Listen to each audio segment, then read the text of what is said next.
السلام علیکم ورحمۃ اللہ وبرکاتہ۔ بسم اللہ الرحمن الرحیم۔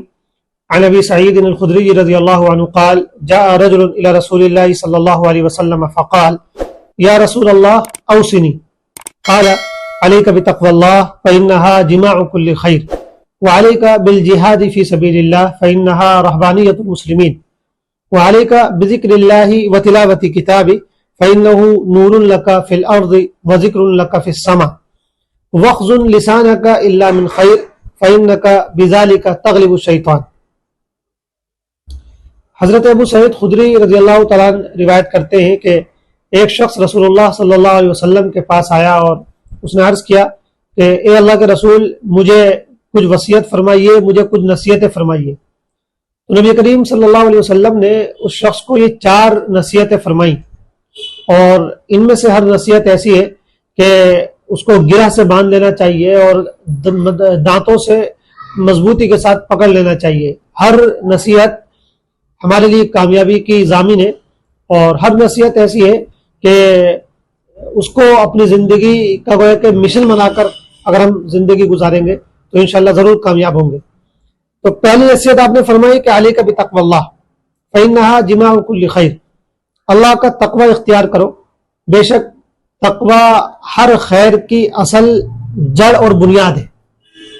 تقوی اس کو کہتے ہیں کہ انسان کو یہ احساس پیدا ہو جائے، ہر وقت یہ خیال اس کے اندر رہے کہ کہیں میرے کسی عمل سے اللہ ناراض تو نہیں ہو جائے گا، تو اللہ کا پاس و لحاظ اس میں پیدا ہو جائے کہ اللہ ناراض تو نہیں ہو جائے گا، اللہ خفا تو نہیں ہو جائے گا۔ یہ احساس اس کو نیکیوں پر آمادہ کرتا رہے اور گناہوں سے بچاتا رہے، اس کو تقوی کہا جاتا ہے۔ تو تقوی کا فائدہ بتایا کہ انہا جماع کل خیر، تقوی یہ ہر خیر کی بنیاد اور جڑ ہے۔ جماع کا اصل مطلب گویا کہ یہ ہوتا ہے کوئی ایسی چیز کہ جو سینٹر میں ہو اور اس کے اندر ایسی کشش ہو کہ دوسری چیزیں بھی اس کے ارد گرد جمع ہو جائیں، اس کی کشش کی وجہ سے چیزیں اس سے چمٹنے لگے۔ تو تقوی گویا کہ یہ ایک ایسا مرکز کشش ہے، مرکز ثقل ہے کہ ساری کی ساری نیکیاں اس سے چمٹ جاتی ہیں۔ یہ حقیقت ہے کہ اگر تقوی ہوتا ہے تو تقوی کی بنیاد پر ہی نیکیاں پیدا ہوتی ہیں، تقوی کی بنیاد پر ہی اچھے کام ہوتے ہیں، تقوی کی بنیاد پر ہی بھلے کام ہوتے ہیں۔ تو انسان میں جب یہ اللہ کا خیال اس طرح پیدا ہو جاتا ہے تو خود بخود وہ نیکیاں کرنا چاہتا ہے اور خود بخود وہ گناہوں سے بچنا چاہتا ہے۔ تو یہ پہلی نصیحت ہے کہ اپنی زندگی میں تقوی پیدا کر لو، اپنے اندر تقوی پیدا کر لو تو ساری نیکیاں تم خود بخود کرنے لگو گے۔ پھر دوسری نصیحت فرمائی کہ وعلیک بالجہاد فی سبیل اللہ، اللہ کے راستے میں جہاد کیا کرو۔ فإنها رہبانیۃ المسلمین، جہاد یہ مسلمانوں کی رہبانیت ہے۔ رہبانیت کا مطلب ہوتا ہے کہ اپنے جسم کو مشقتوں میں ڈالنا۔ پہلے کیا ہوتا تھا خاص طور سے عیسائیت میں کہ وہ اپنے جسم کو بہت مشقت میں ڈالتے تھے، تکلیف میں ڈالتے تھے، اور یہ سمجھتے تھے کہ جسموں کو مشقت میں ڈالنے سے، تکلیف میں ڈالنے سے اللہ تعالیٰ خوش ہوتا ہے، اللہ تعالیٰ کا قرب حاصل ہوتا ہے۔ تو بلا وجہ میں بغیر کسی خاص فائدے کے اپنے جسموں کو وہ مشقت میں ڈالتے رہتے تھے۔ اسلام میں ایسی کوئی رہبانیت نہیں ہے۔ اسلام نے منع کر دیا کہ بھئی بلا وجہ میں اپنے جسموں کو پریشان نہیں کرنا، بلا وجہ میں اپنے جسموں کو مشقت میں نہیں ڈالنا ہے، اپنے جسموں کو آرام بھی پہنچانا، راحت بھی پہنچانی ہے۔ تو حضور پاک فرماتے ہیں کہ ویسے تو اسلام میں رہبانیت نہیں ہے، لیکن یہ جو جہاد ہے اس میں چونکہ بدنوں کو، جسموں کو مشقت ہوتی ہے، تکلیف ہوتی ہے، تو یہ ایک طرح کی رہبانیت ہی ہے۔ تو اگر تم جہاد کرو گے تو گویا کہ تمہیں اللہ کا قرب حاصل ہوگا، اللہ کا خاص تعلق نصیب ہوگا۔ تو دوسری نصیحت فرمائی کہ جہاد کو لازم پکڑ لو، اللہ کے راستے میں جہاد کیا کرو۔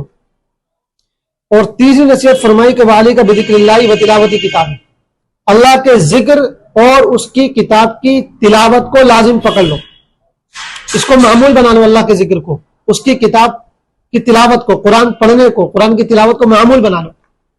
کیا فائدہ اس کا؟ فإنه نور لک فی الارض، یہ چیز تمہارے لیے زمین میں تو روشنی بنے گی، نور بن جائے گی، وذکر لک فی السماء، اور آسمان میں اس سے تمہارا ذکر ہوگا، تمہارا نام ہوگا۔ یعنی جب تم اللہ کا ذکر کرو گے تو اللہ تعالیٰ آسمانوں میں تمہارا ذکر کرے گا، جب تم اللہ کی کتاب پڑھو گے تو اللہ تعالیٰ آسمانوں میں وہ کہ تمہاری کتاب پڑھے گا، تمہارے چرچے کرے گا۔